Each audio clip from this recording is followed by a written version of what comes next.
Up the next day and go to work, and so I went to work the next day. When I got off work, I went to somebody I know's house, did some speed, and went home. Or no, it was actually after I left my friends with my son. I went and did some speed, went to work. I worked that day, or that night. Rode your Harley. Rode my Harley, went to work, came home, and went to sleep. And my son went in for surgery the following day.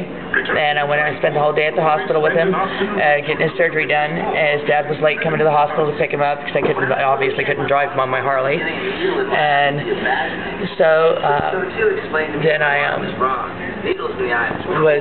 went to pick my daughter up. A friend of mine picked my daughter up at the school, took him to her house while my son was having the surgery. I went to my friend's house to get my daughter. I knew that I was, spaced out and high from not sleeping and doing some speed.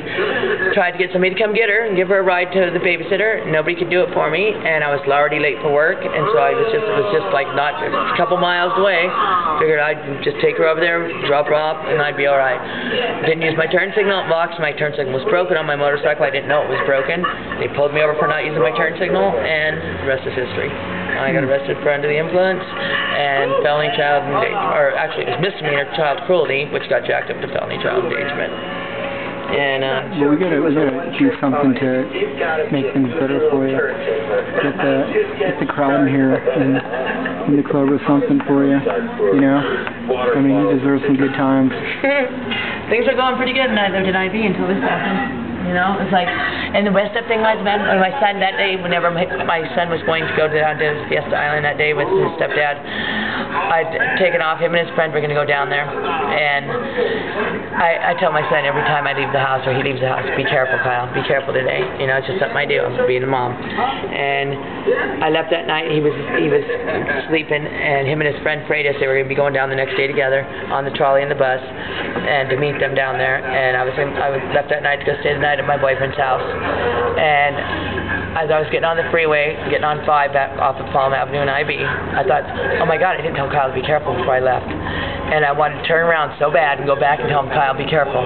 And I didn't do it. I thought, he knows. He knows to be careful. And, I feel like if I would just went back and told him to be careful, maybe this wouldn't have happened, And that's not the way it would have happened. It would have never been like that. But still, one day I didn't tell him, Kyle, be careful. And that happens, Yeah, well. And now every day I tell him, when he leaves the house to go to school, I go, Kyle, be careful today. He goes, Mom, I'm going to be careful. Quit telling me that, You're paranoid. I'm like, no, I'm not paranoid. I just want to make sure I tell you every single day. You tell them that you love them every day? Oh, every single day.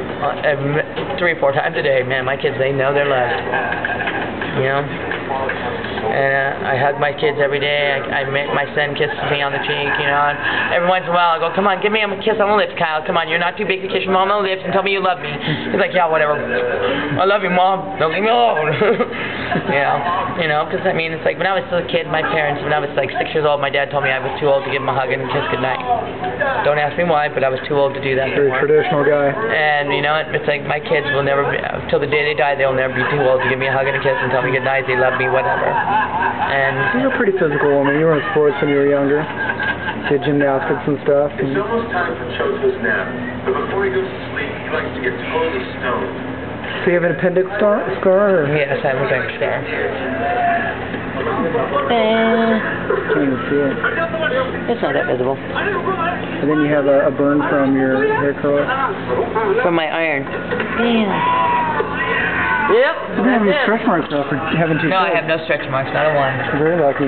Yes, my mother and my sister, they look like somebody took a butcher knife to their bodies. I was so paranoid about it, man. Who took a butcher knife? Looks like somebody took a butcher knife to my mother and my sister after they had their children. Oh my goodness. You got good genes. And it's like they just look like somebody just ripped them apart. I was so paranoid.